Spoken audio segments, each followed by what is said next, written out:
Welcome, listeners, friends, colleagues, to The Last Wave. I'm going to read this introduction before we get on to the interview that we have for you today. The podcast series will provide an opportunity for you to join me as we take a deep dive into ancient wisdom and knowledge and how it can provide the basis for moving beyond the reductionist, mechanistic worldview. This outdated view assumes that the universe is a machine that can be fully understood by the logical reasoning mind. The great triumph of this model was the domination of the concept of matter over consciousness. In this model, consciousness is reduced to a byproduct of the brain. We will seek out authors and researchers whose lives are dedicated to investigating ancient knowledge and wisdom with the purpose of not only sharing this knowledge, but have gone to the effort of incorporating ancient wisdom into workable visions and blueprints for the future. Today, I'm especially delighted to introduce our first guest, Greg Campbell. Thank you, David. It's a pleasure to be here. I could not imagine a more ideal person to interview for this series than Greg. I happened to meet Greg by chance as I was walking through the local weekend markets in Dunsborough. The title of Greg's book immediately caught my eye, Total Reset. After taking the book home and eagerly flicking through its pages and reading as much as I could, I knew I had to invite Greg to eventually join me in a dialogue so that he can share his unique insights with my friends and colleagues and listeners. Greg is a published author. His book is titled Total Reset. He's much respected by the Gula family of the West Kimberley, a family which Greg is a member of. Importantly, Greg was invited by this family and this community to document and record the oral history and to share it with all peoples from all backgrounds. This first-hand ancient wisdom provides the foundation for Greg's book, Total Reset. I love this book, and I believe it is a must-read for anyone interested in how to bridge the gap between ancient wisdom and society evolving into the future together. How to build holistic communities based on the recognition of the inherent sacredness in all things. Total Reset provides a rich and invaluable source of insights into the spiritual life and Dreamtime oneness culture of the Gula family and people of the West Kimberley. I must say that I've not come across anything in Western Australia or Australia which comes anywhere near the scope and depth of Total Reset. Its timing is so important. It's a wake-up call. It took me on a journey which I now know I need to share with others. So having introduced Greg and his fabulous book, I'd like to hand it over to you, Greg. And I guess we'll just see where we go and where the conversation takes us. Good idea. Thank you for that very gracious oversight introduction.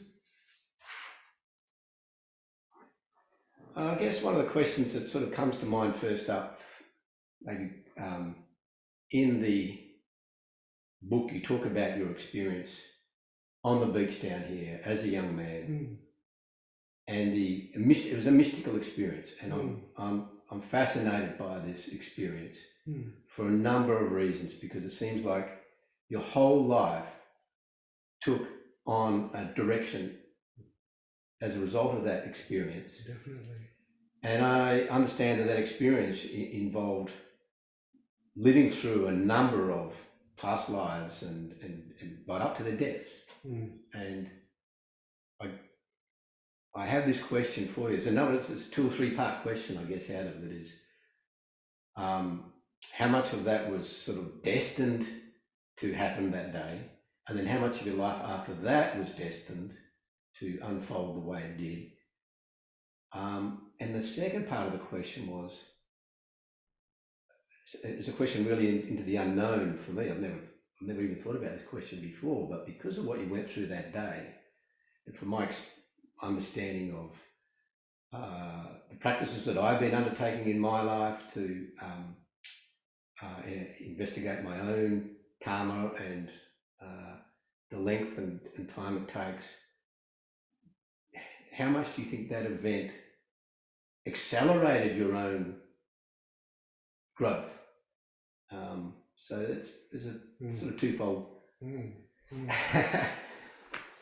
question there. I think destiny is,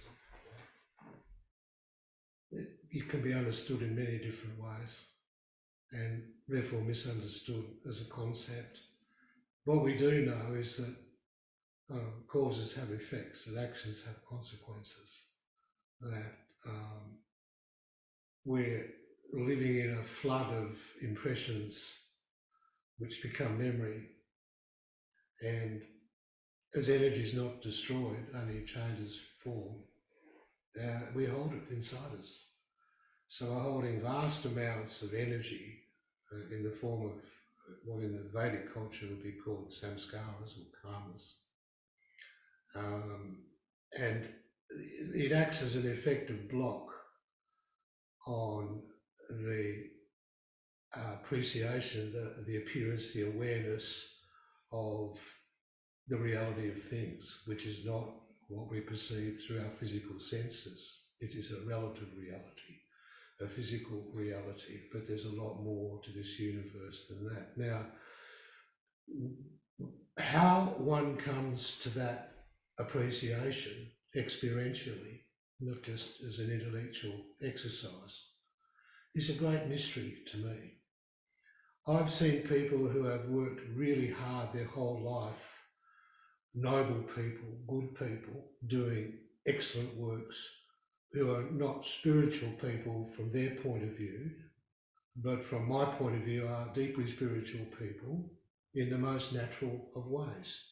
And wonderful things happen in their life and so on. You say, well, is that destiny, or is that because of their choices that they've made, if the exercise of free will and so on? I don't know. I do know that we've all lived many lives, that there is only the one existence, but there are so many forms that we take within that one existence. But our deeper self, our inner self, remains as it is, whatever the form, whatever the vehicle that we decide to sit in for 60 years or 100 years or whatever. Now, is that driven by destiny? Well, better to say it's driven by the consequences of past actions. It's the accumulation of energy that we're holding in our non-physical being. And I guess that brings me to the second part of the question, which is that event on the beach that day back in 1973, 72? Yeah, 72, 6th of November. Yeah, 6th of November. Okay. Yeah, Do you think that was an accelerating event? Because what you lived through might have taken a whole lifetime of spiritual practices to live through. Or more, or many lifetimes for that to happen. Yes. It may have been destiny, and it may have been something that happened in this lifetime, because when I was 3 years of age, an Aboriginal man of high degree, medicine man, shaman, law keeper, came down from the Midwest and stayed at our family home for a weekend. Now, I'd never seen any human being in my world other than a white or Asian. That was it. And then when I woke up that morning, I ran to the kitchen, sat on my high chair, looked up, there was this very big, extraordinary, almost bluish black man sitting at the other end of the little laminated kitchen table. And he had a huge smile on his face. He said, "You must be Greg." And he melted me completely. We had a whole weekend playing in the bush, boomerang, and he was just a remarkable man in my life. This is the only one I distinctly remember from the age of 3. Very clear, vivid impressions of that weekend. And I know that he did something to me, not something physical. He put something in me. I think it was through his eyes. Right, a into my transmission of some eyes. sort. Yes, yes. Okay. I still to this day don't know what he did, and I Yes. don't think I ever will, No. nor do I need to.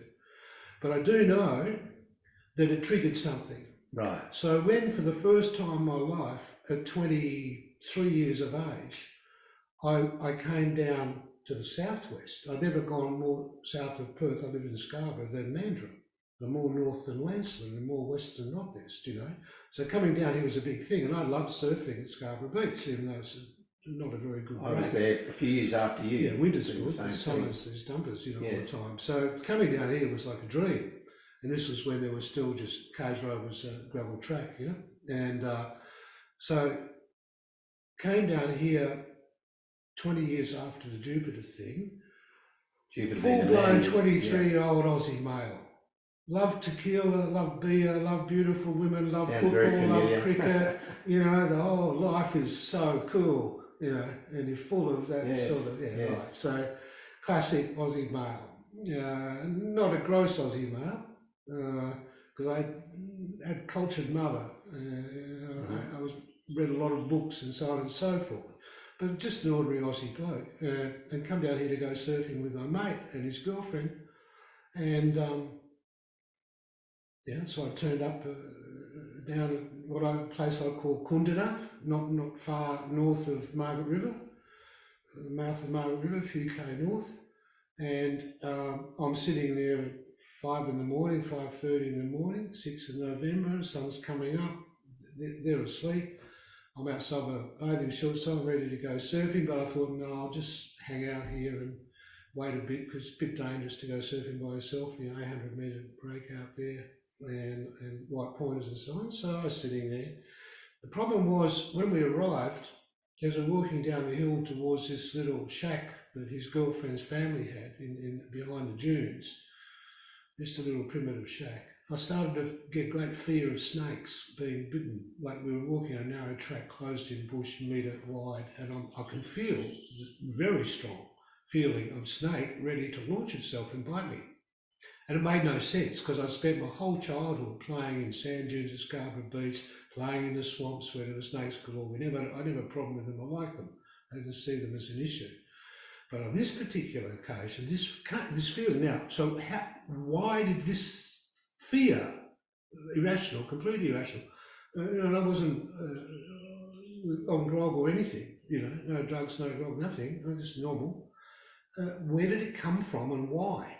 I mean, I thought when I wake up in the morning it'd be gone. It'd be, you know, some stupid thing, who knows what, you know.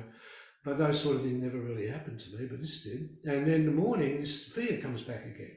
Now, intense, completely irrational. And I'm sitting there on this little wooden veranda with my legs dangling over the end. I suddenly realised I better lift my leg up, because there's going to be a snake come out from underneath and bite me. This is like madness type thinking. Huh? This is completely out of character. And sure enough, from reeds at the base of the dunes, 20 metres across clear ground, a huge black snake, at least 5 metres long, body as thick as my thigh, shot out of the reeds and bit me on the right foot.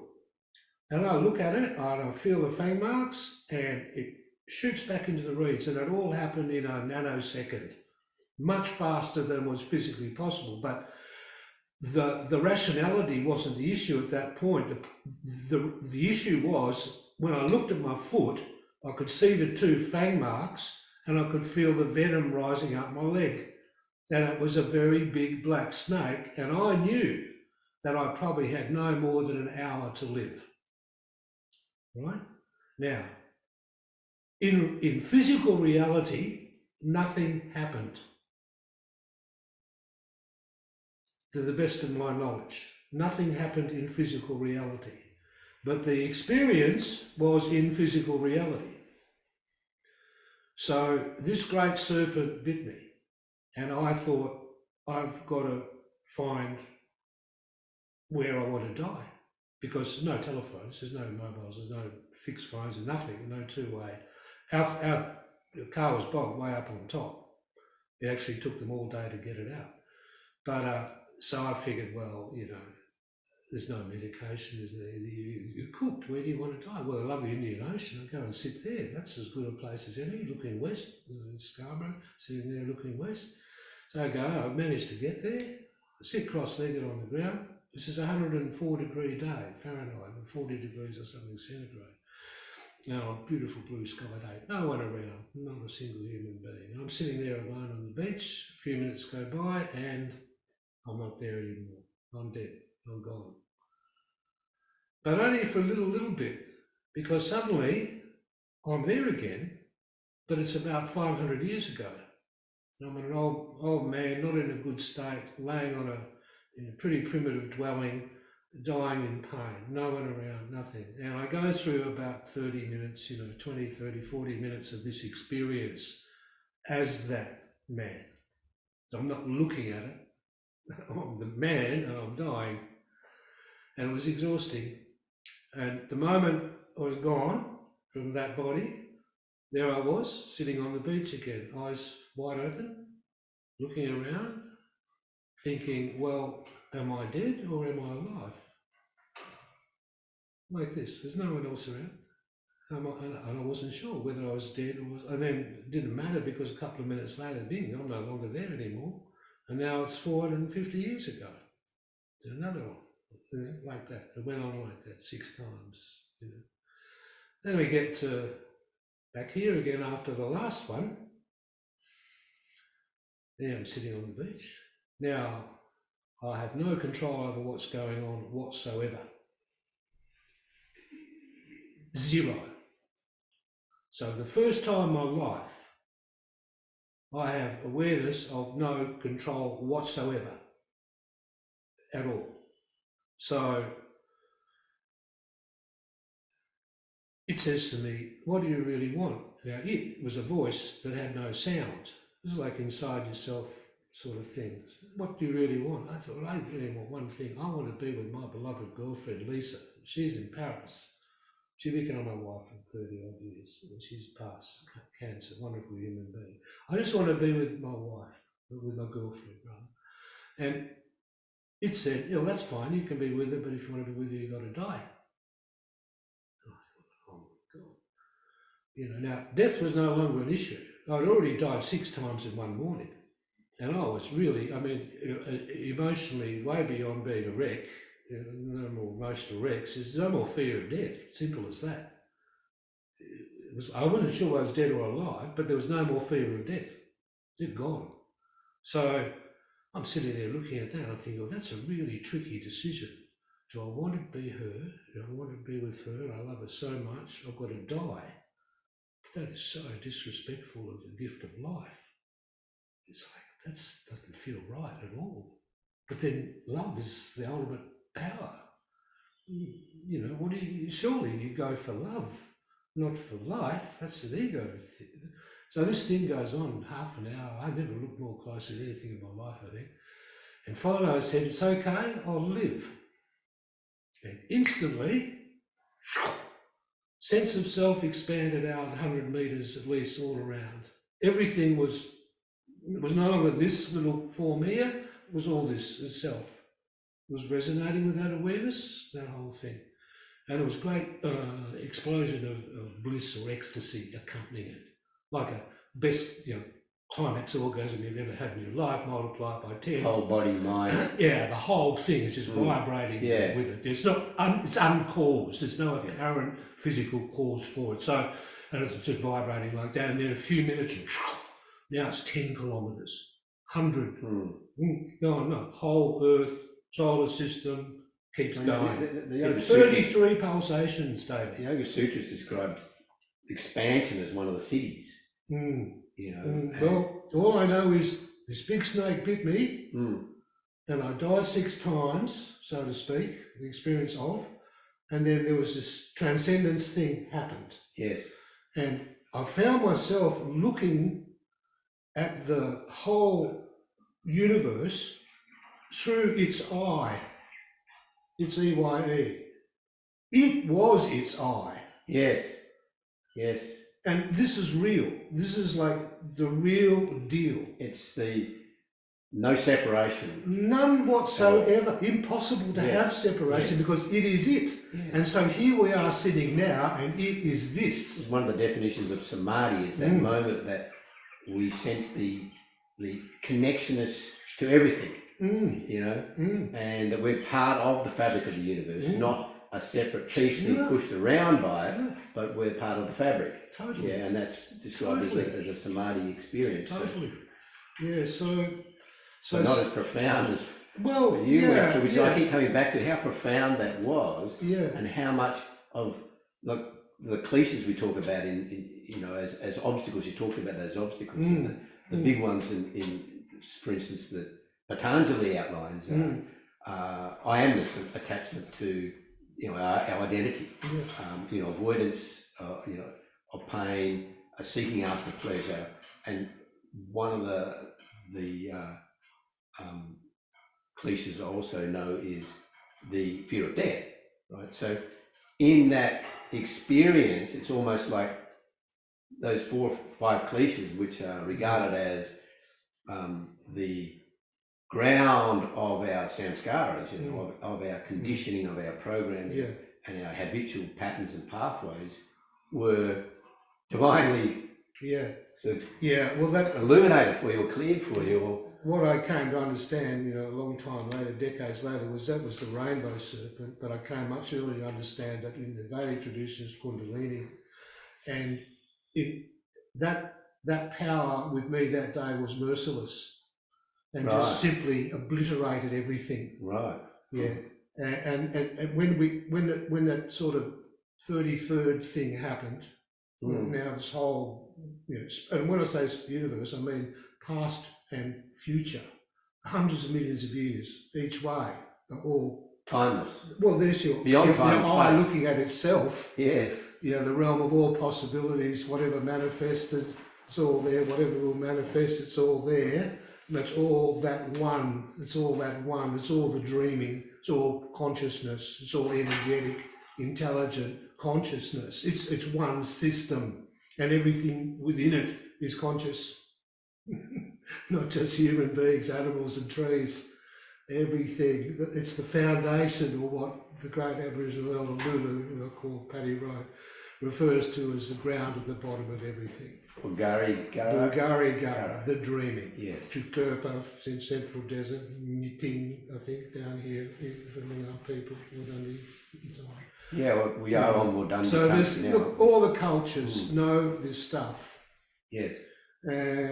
And have known it from day one, and have lost it or regained it, or maybe they're misinterpreted it, taken a different way, or put it, as we did in the 17th century, started to push it all to one side and have a very strong dichotomous separate society of separation. Well, the science we're separated from nature, separated within, we're separated from others. The Cartesian, Newtonian, all that stuff, So that's all temporary phenomena. It can't last. It's not sustainable. It's not in accord with our species' blueprint for living. Every species has got its blueprint for living, or its law, or its ways. The Dharma, it's called in the East. The Dharma, the natural. The Tao.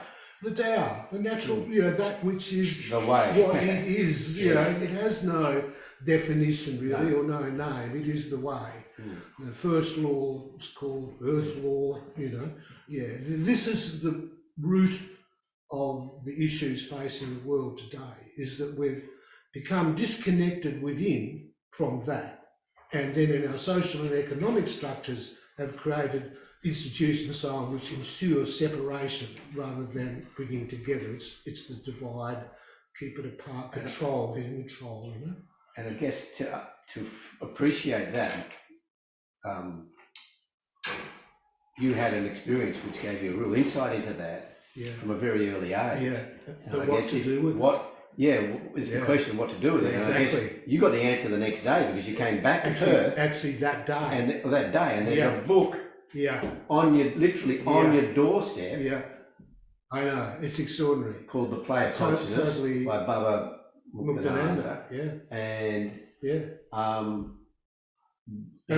still don't know who sent you that book. No, I don't. Well, it wasn't Australia Post Delivery Day. It was a public holiday that Monday evening, and there was a brown paper package addressed to me. It had no sender on it, no mailing or anything, and so I just opened it, and the book, tore the package apart, opened the book at random, and I started reading, and I read this disciple of that Indian spiritual teacher asking him or saying to him, last night I had a dream. In the dream, Barbara, I was bitten by a snake. What does it mean?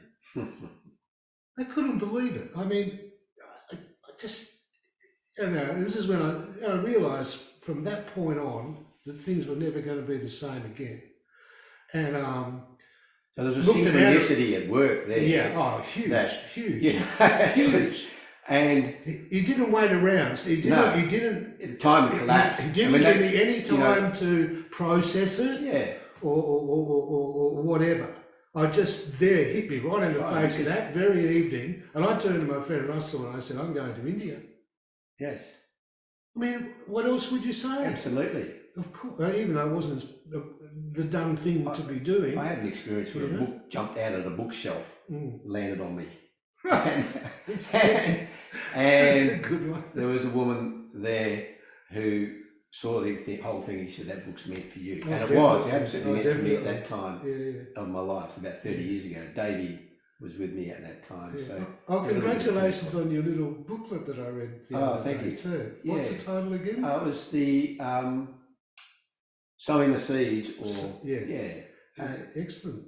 No, No, I'm you're a glad you serious student of the traditions, of the higher tradition. Well, thanks, Greg. I do enjoy, and that's what I guess brought us together in a way that books have sort of ran through my life, and I fortunately, grew up surrounded by books as well, a bit like yourself. So this book lands on your doorstep. You don't know where it came from. It's the life story of a saint, an Indian saint, who went through an incredible mystical experience himself, which he documents in that book, The Play of Consciousness. And which is all about the awakening of the Kundalini Shakti, or the rainbow serpent energy. And so you then take yourself off to the ashram. See, so this is where I think, the journey begins, doesn't it? Yeah, to find out what happened. I didn't want to do that. No. If there'd been an Aboriginal person who had appeared in my life that day or that week or that month, Yes. and had said something or whatever, then I would have gone there. Yes. But all that happened was that's what happened. Yes. And so instead of me having to process and try to work out whether I'd gone crazy or blah, blah, blah, Yes. I just thought, well, that's obvious. I just need to, whatever you might think, whatever this damn ashram thing is, and this guru thing is, I've got to go there. And that's what I did. So that was an interesting couple of years. Yeah. Because it was a very, certainly at that point, a very strict traditional ashram. Yeah, no sex, drugs, rock and roll. No, it sounded very austere and very rigorous. With chanting, a lot of hard work outside in the field. Yeah, and the real deal. And I guess the question I had for you in that experience was, did it provide any answers or resolutions, or did it need to, that experience in the ashram? But I guess it also, the second part of the question is that your career took off, also seemed to be ordained in a way, but it took off on a path of which involved meditation. That's right. And so forth, which led you to Canberra and so forth. So how important was that? I guess that experience there in the ashram provided the foundation for that. Yeah, well, for that career move. Whereas the rainbow serpent gave me that experience. Yes. Which is beyond all value. No words can. No, you can't. So, but the ashram worked on cleaning up Greg. Right. There you go, 23-year-old Aussie bloke. Yeah. And it's still a work in progress, I think, David, to be honest. Yeah, I'll share that. It seems like almost to be more kind, be more compassionate, make sure you never sit in judgment on others, still, you got to do it, don't slip, keep on like that. So it's still happening, but that experience in Ashram was so intense in terms of working on any ego stuff, and we have lots of it at 23, It comes to the surface, they call them kriyas, all sorts of stuff, emotional kriyas, physical kriyas, shaking and all sorts of things going on. And you're cleaning it up, you're getting rid of samskaras, they're burning off, the fire of yoga, refer to you. So Yeah, it was a very intense burning off process. Now, I was only going with what had been set in motion on the 6th of November 72, right? Yes. So the time came to leave the ashram because Muktanand always said, you know, this is not where you're supposed to stay and live forever. You're supposed to come here, learn, practice, get it, and then go back and apply it, integrate it into your life, you know. Like, you know, the whole world is the temple of God, he would say, you know, it's not just this, it's the whole thing. So go and understand that and live with that in that integrated way. Yeah. So we came back and did that. Now the question is, what do I do at that point? Because I've sacrificed a career now, or potential career. I was into my third year study at law school at UWA. So no, so what do I do? Do I go back and do that? Well, not really at this point. You just got to get something simple. Join the public service, federal public service, class 1, $5,800 a year, assessing claims for unemployment benefits, what is now Centrelink, right? And that's my career right there. This is coming straight out of the ashram after the Rainbow Circuit. I'm sitting there doing that. I'm having a lot of bliss learning out how to do this really efficiently, so that all the people who don't have money or unemployed get their checks exactly on the day they're supposed to get it, and not what was happening 5 days later or 7 days later. And people actually had someone to talk to in those days. Well, people appreciated it. On the and computer a couple of them told my boss, and the boss said, oh, you're doing well. You know, we're making a class 2, 3. Like this. This goes on for about 18 months, and then one day, the new boss of the whole department in Campbell, Patrick Lanning, had been appointed by Malcolm Fraser to head it and clean it up, came visiting. And he was looking for some bright young bucks to bring into Canberra and change the culture of the place, which was a proper mess. And for whatever reason, you know, I spoke up at one point, and he, taking offence at a policy change that was about to be introduced, whereby department officers could spy on people in their bedrooms through binoculars and take photos, and that would prove they were in a de facto relationship, therefore they wouldn't get the married pension, they'd only get, you know, single pension, money would be saved in the budget. I thought this was outrageous, you know. It actually turned out to be not legal and it was abandoned. But Lanningham liked the fact that I spoke up against it, and no one else would dare speak up against it. He was an Irishman. That's the sort of, exactly, he was. He was a brilliant Irishman, 3 degrees, barrister, Sydney barrister, Deputy Commissioner of Tax Office, introduced computers, he was a brilliant man. And so he dragged me into Canberra on double, triple promotion to Canberra. You know, so here I'm in Campbell. Well, what happens? Now, I'm not thinking I'm a public servant.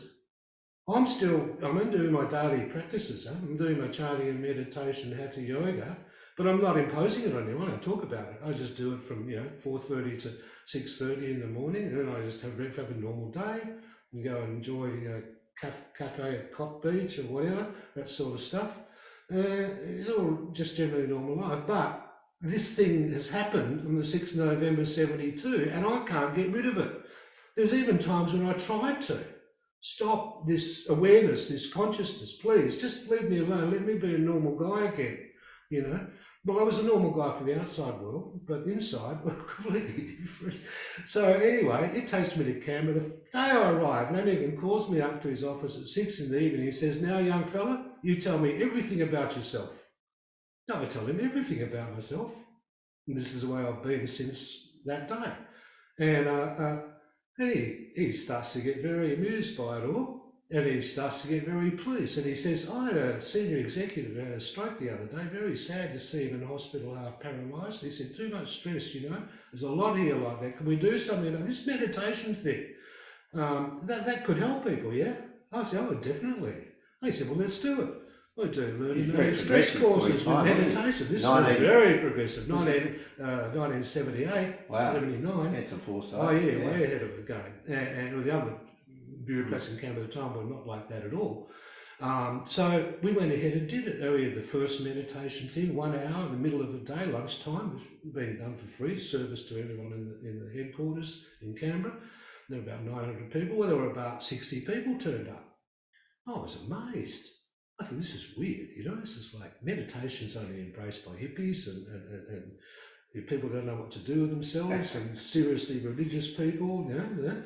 I thought, this is just all this senior executives there, there's typists from the typing pool, there's all sorts of different people there.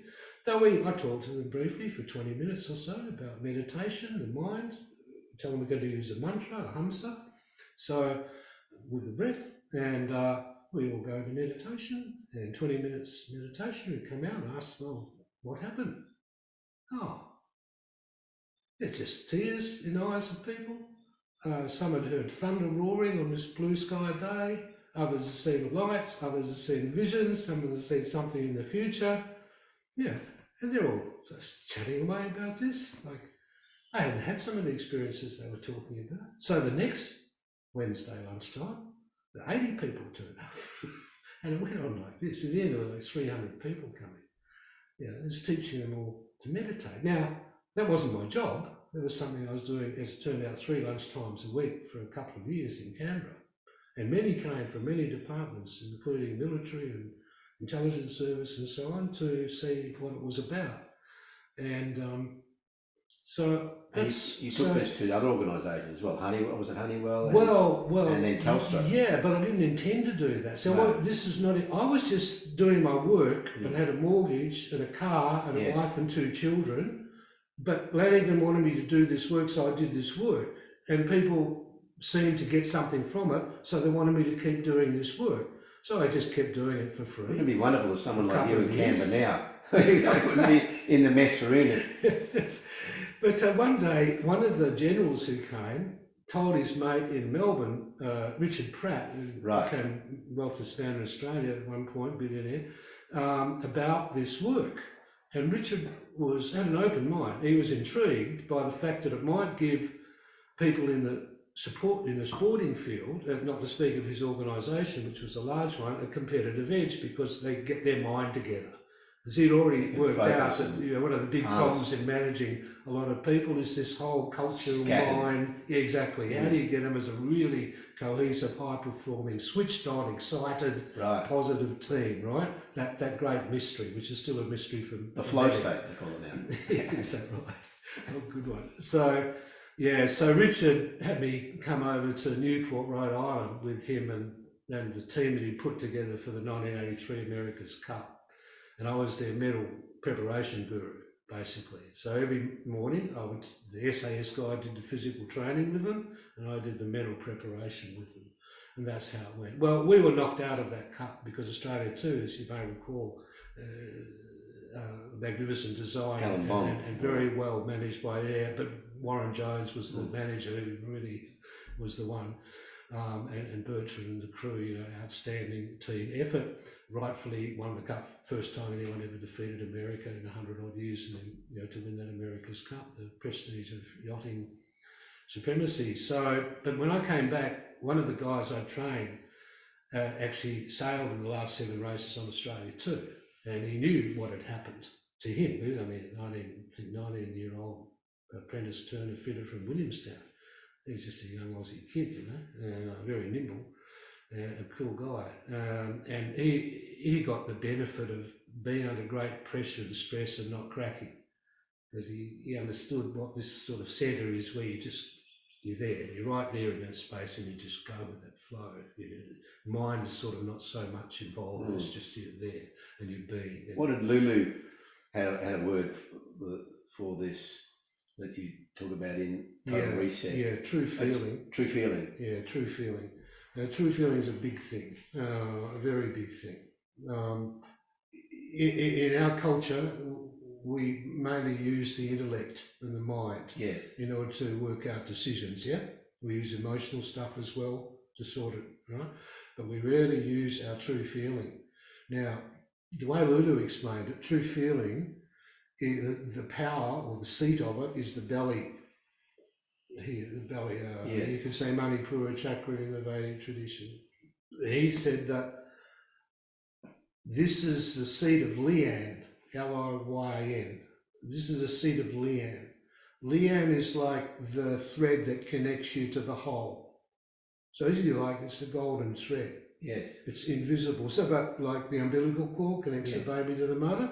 This connects every individual, not just humans, with the whole. Yes. So that's our point of connection here. If you want to make yourself better, then you just slowly massage your belly around here like this. You'll start to feel better, Things. So true feeling is because you're then connected with the whole system.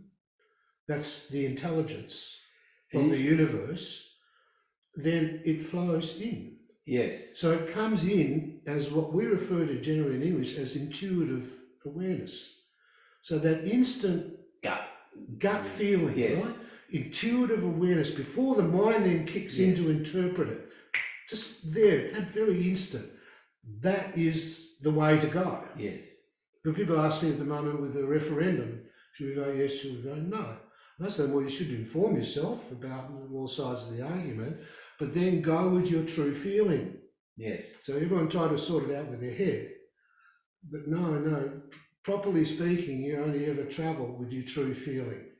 And that's all that I've done since 72. And your book does refer to that really beautifully, and it opened my eyes in many ways. In the dream time, the song lines, which you talk about as being like power lines, and then reintroducing the pilgrimages along these song lines. You've got some great initiatives in there too that I want to talk about a bit later on. Yeah.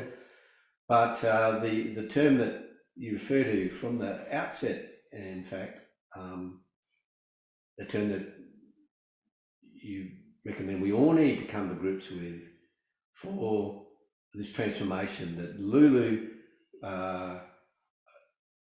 confirmed. You're already on that path anyway, but he confirmed it with what he was able to validate and I guess demonstrate, a culture and a wisdom that was ancient that lived that way, and that was the oneness reality, right? So you use that term.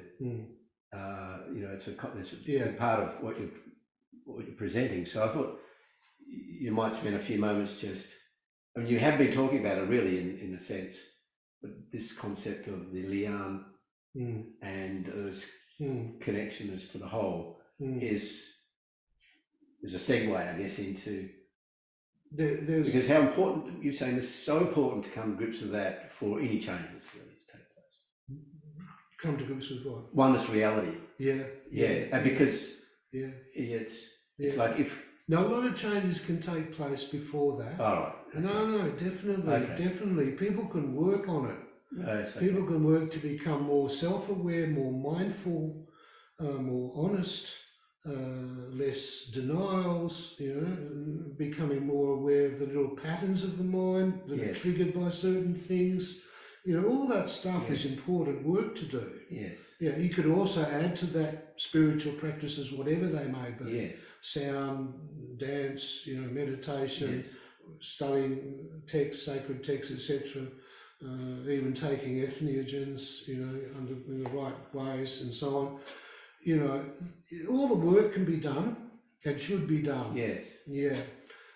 Because what can happen where suddenly you're there can happen at any time, and for sure nothing you do or don't do can determine that time. Yes. So you can't say, I've done all this for the last 60 years of my life, therefore I have a right to that. Well, you're going nowhere. Absolutely nowhere. It reminds me of the story that I often tell in India of the prostitute and the priest. They lived opposite each other in the same street. And the priest used to always look out his window at the prostitute and think, what a disgusting, filthy woman. How unfortunate I am to have the karma of living here with her. Da, da, da, da, da. And she would always look out the window at the priest, I wish I was, a divine being like him and so pure and so sweet, like that. And then they both died. So they're out the doors of the gate of whatever. And the keeper of the gate says, okay, well, let's see, who do we have? Oh, yes, we have the priest. And the priest says, yes, well, I assume I'm going to heaven. He says, no, unfortunately, you're going to hell. And the prostitute, you're going to heaven. Yeah, it tells us something about the nature of the mind and consciousness, doesn't it? Yeah, you can do all the work in the world. Yes. And get nowhere. Yes. You can do a lot of work and go all the way. Yes. But you cannot control if and when that happens. But one thing I know is it happens to every being that exists. Yeah. Yeah, it's like, if you talk about that story from India, another one that comes to mind now is it's not uncommon for someone in India to have the experience of, that they are God. right? And the story goes that someone who's had that experience says to someone else in the street, "I'm God." Yeah. So what? So am I. So, but you know, just coming around. I mean, I guess my approach has been more of an intellectual approach. Yeah, Jnana academic approach. Yeah. So it's a legitimate path. And you know, I enjoy that path, and often wonder, when I'm going to have some one of these more exotic sort of experience. So, but having sort of taken that sort of approach, there's been lots of revelations and epiphanies along the way, particularly if you can you know, keep practicing, so that terms like this sort of become real, you know, and not just something. Well, you have a wonderful opportunity here because you live between the two capes. Yes. Now this part of Western Australia between the capes is very similar to where I was living out just outside Broome. It's very powerful country. Yes. It is resonating with enormous power. I know that by direct experience. But what I'm trying to say, I think, is that reconnecting with country by sitting with it and being with it without any, you know, devices or distractions, etc., and not in order to achieve anything or do anything or resolve anything, just being with it for, say, a week. This country is so powerful that experience that people have yearned for can happen and may well happen. That's, you know, it's as powerful as any great guru who has ever existed in terms of its ability to move energy from it through you, and it's a powerful medicine. Yes, very powerful, very, much more than I realised in those days. I didn't understand what had happened. Yes.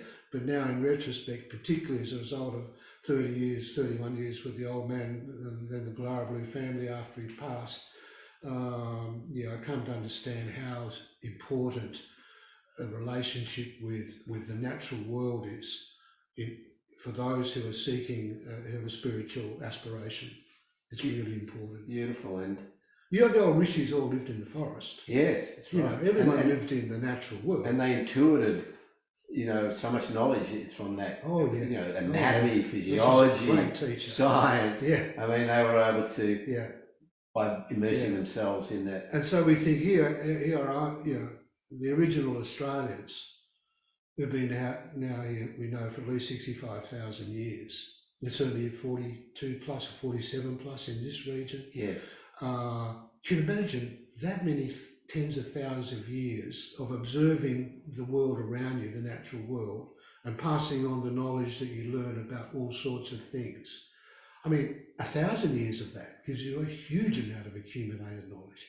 But 60,000 years, it's priceless. Yes. And that knowledge will extend inevitably beyond the knowledge of the physicality of our world to the whole system itself, which means non-material reality or spiritual reality. And that's why it was such an important part of Aboriginal culture, not because they were less evolved and less intelligent and less civilized, but because they had become aware of the wholeness of the system and fully embraced it. So they made spiritual reality the core of how society is organized and functions. Spiritual reality as an experience and knowledge, not just as an ideology devoid of the actuality. Yeah. That is really, I mean, in some what way, they have to offer this whole world. In some ways, sitting under that tamarind tree in Broome was like another ashram. Oh, definitely, 100%, 100%. And when I got within Baba Lulu. Oh yeah, I got within 20. There'd be Lulu sitting on the red earth, you know, the pin down under a tamarind tree in Broome, making a boomerang typically, or a shield, or a lizard. And within 20 metres, the whole thing would shift for me.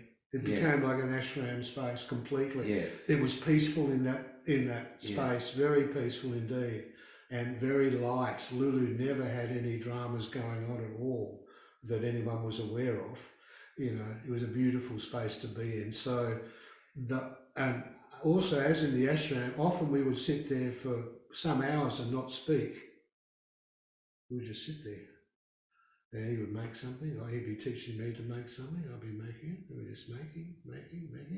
And a lot of exchange going on, but no words. Yeah. And that's very... I guess for our listeners, we could just take a few moments to introduce Lulu, and he was a medicine man. He was an elder of high esteem. Indeed, he was born in 1912 to a father who was already married before any non-Indigenous people entered their world. So they were still living as they'd always lived from day one, and had all that knowledge and all that. So Lulu inherited all that from his father, tribal father Bulu. The tribal father was from the Nagina tribe. The Nagina tribe is one of the West Kimberley tribes in Australia, in Western Australia, and they are the custodians of the great Fitzroy River, the Martuwarra is its proper name, which currently is under attack from mining interests, fracking, and also people who want to take a lot of water for grow cotton and so on. They want to mess up that ecosystem for monetary gain. So he's from the Nagina people, Lulu. He was born in the bush. By that point, his people had moved to the Roebuck Plains cattle station. They'd fled their land because of horrible genocide that was going on. So it was survival, and they came in, old people, a lot of them. And Lulu was raised there, and when he was about 8, they decided to send him far away with his tribal brother, Butcher Joe Nangan, who's very famous, he's long past, and a couple of others way out into the semi-desert. And Lulu went through his whole law initiation processes out there. And then he came back to the cattle station when he was about 16, 17, 18. But the old people needed him there. They were dying and they needed support and so on. So he came back, and he very quickly became respected by everyone for his ability to bring people together and transcend differences, particularly between non-Indigenous and Indigenous people. He married a Karadjari woman, and he fled the country because she belonged to another man. So they ran away, and they ran up north of Broome, and he met the great Jabba Jabba elders up there, who were very strong people, very strong in their law. You didn't want to mess with them. If you were on their country for no good reason, you got speared on the spot. So they understood the whole system, and as long as everyone adhered to the system, societies endured for tens of thousands of years, is the way it was working. So he met those people, and they decided he was the one who could look after their country, because all the young kids had been taken away to Beagle Bay, Lumberdina, the missions and institutions, and they were just the old people left, right? And they had no more babies. And they said, well, you're going to have a lot of babies, your people. And that turned out to be the case, with about 17 kids and heaps more grandkids and heaps more great-grandkids. So they had people to look after that country. They wanted it, when they say look after country, or refer to something as country. Country means the physical elements of the world and the non-physical elements of the world. That's country. And that includes people, obviously. We're all country. We might think we're separate from it, but not true. We're all country. So he received all that knowledge from them, the songs, the stories, the places, etc., that had to be looked after, and that knowledge had to be passed on. So he did a great job of that. Basically, without him in Broome, I think the whole thing could have fallen over.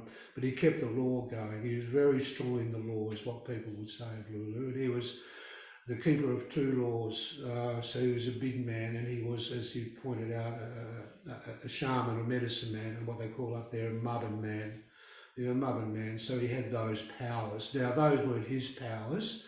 from his point of view, they were the powers of Yungaru, the rainbow serpent is their name for it. Yungaru is their name. So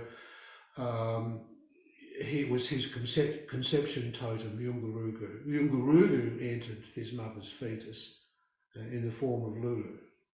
So therefore, Lulu had a relationship with the powers of Yungarugu, of the universal creative power.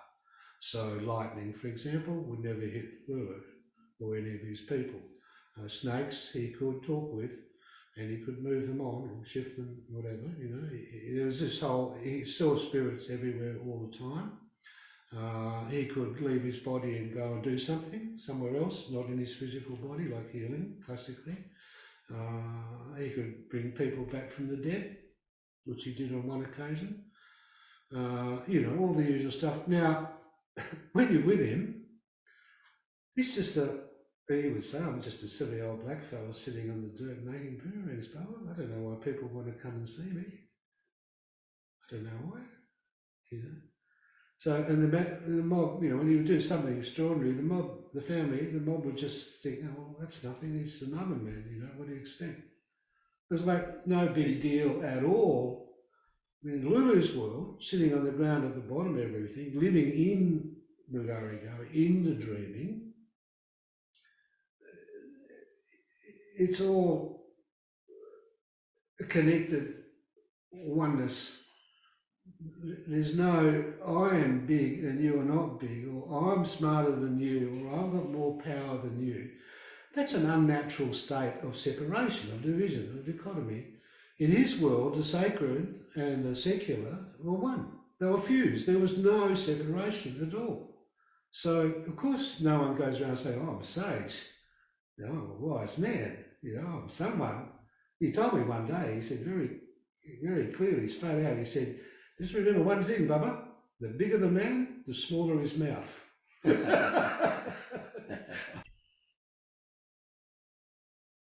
So we were talking about your experience in the Kimberley with the guru, I guess. He didn't call himself, he was very humble. No, really. Definitely not. And you two were meant to come together, and he recognised something about you that gave him the confidence and trust to pass on so much knowledge to you. And I guess you were in that time of your life where you were ready and were available for that, to take whatever time it took. Yeah. And because and these concepts that Lulu was introducing you to, like the song lines and the dream time and the ground of everything, you know, you had a pretty good insight anyway in terms of your life experiences.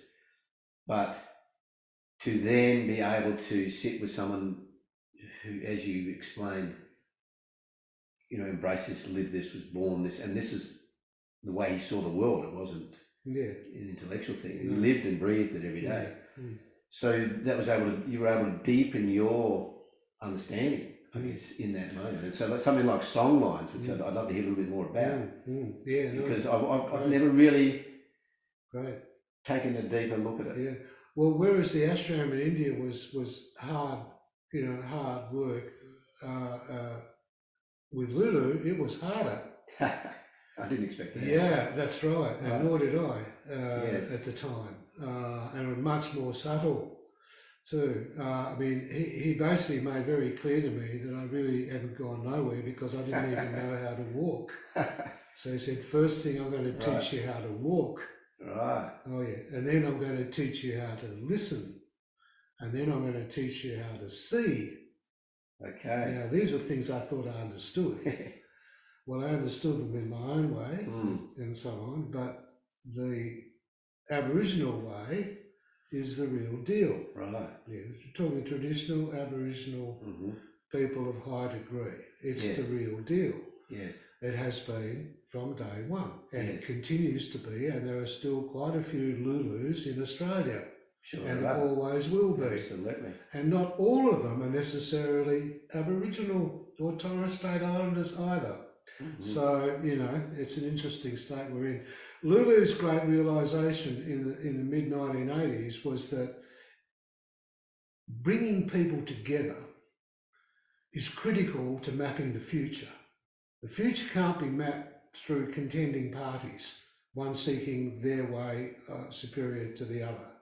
It has to be everyone coming together in common understanding and appreciation and travelling like a flock of birds do as one mob. The big problem was his mob had been run over and subjugated and nearly completely destroyed and wiped out by our mob. So how the hell do you bring them all together? Now, he himself lost many people dear to him, from murders and chained, dragged to broom and drowned and all sorts of stuff, horrors, you know. There was not an ounce of anger or bitterness or any of that he ever showed in all the time I knew him. Never. Well, because why is that? Well, he's sitting in the sacred space. He's sitting on the ground at the bottom of everything, you know, so he's seeing the whole picture. So his great realisation was to bring people together. We'll bring them on country and we'll all walk together. Our mob, family, and the white fella visitors.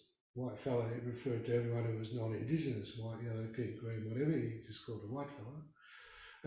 He'll come together, we walk, and no better place to walk here because there's this great song cycle, as he called it. Song line is the more commonly known as, they prefer to call it as a song cycle, which is this country running from up the top of the peninsula, around One Arm Point area, down south of Broome to Bijadanga and a bit beyond, 400 to 500 kilometres along the coast.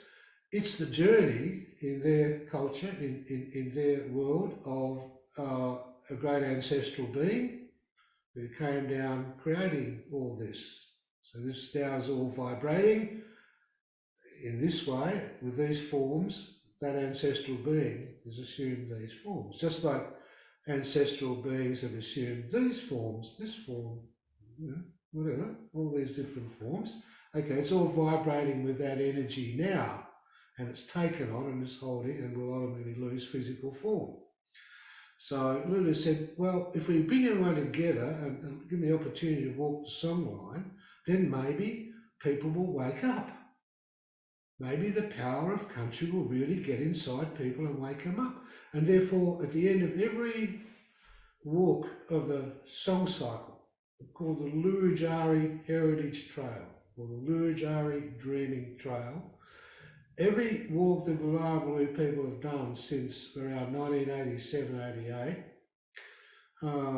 it always asked, at the end of the walk, he would say, Baba, can they see? And his vision is definitely a significant strategic option for Australia to take for many reasons: economic, psychological, cultural, and particularly having an enduring society, because we are not taking advantage of what Lulu could see. They have in Spain, in France, with the Camino, that famous pilgrim's walk. Santiago Trail as well. Machu Picchu, the walk there, you know, and in Japan also, they've got a magnificent one going. And here we have tens of thousands of kilometres of song lines or song cycles, like a vast web, which has become and pulsates right now as Australia, not having the same standing, but it has great power. In my view, the greatest power of any country on earth, because it's all covered by this grid of energy flows, song cycles as they're known here, or song lines in Australia, different names in different places. But these ones have been charged and recharged right up to now, and it still happens in the Kimberley and in the Central Desert and in Arnhem Land and in other places where the law is still held and language spoken and culture continuing. That goes on all the time, and that is a great resource for psychological well-being, for spiritual upliftment, for economic gain, because they could become the most famous of all the pilgrimage trails on earth by far. You're thinking tens of thousands of kilometres where you're actually looking after the ecosystems. I mean, the Murray-Darling, if that had been operating 100 years ago, there's no way in the world it would be in the mess that it's in now. Full stop. So that's the destiny that awaits the Martuwarra, the Fitzroy River, unless people wake up and realise these are assets that are never to be exploited in that way. These are to be exploited in ways that uplift people and uplift all life on that country by looking after that ecosystem and allowing people to experience its great power, healing powers, spiritual powers and so on. And just the self reward that you experience when you tap into that sense of being a custodian. Oh yeah, right? Yeah. And that sense of I'm also responsible for what happens. The feeling we have for our children. Exactly. We feel as mother or father, children. We feel custodial, caring in the deepest level of our being. Yes. That is the feeling to have with the trees and the rocks and the birds and the things, whatever they are, whether they're malevolent ones or whether they're not malevolent, you still behave appropriately. Yes. But that feeling, that's everything. Custodian. Yeah. So this is a really good place, I think, to end our first discussion. I think, Greg, you've left it on a really positive note. That vision you just outlined there. Laid-back chat. I'm tingling just thinking about that vision you just outlined. I haven't heard you speak about that before in the way you just presented it. So I think that could be the seed for our next discussion and next get together. I think it would be a good launching pad to start there with some of the other initiatives that you've outlined in the book. Terrific. So Look thank forward you. to it. Thanks, man. See you next time.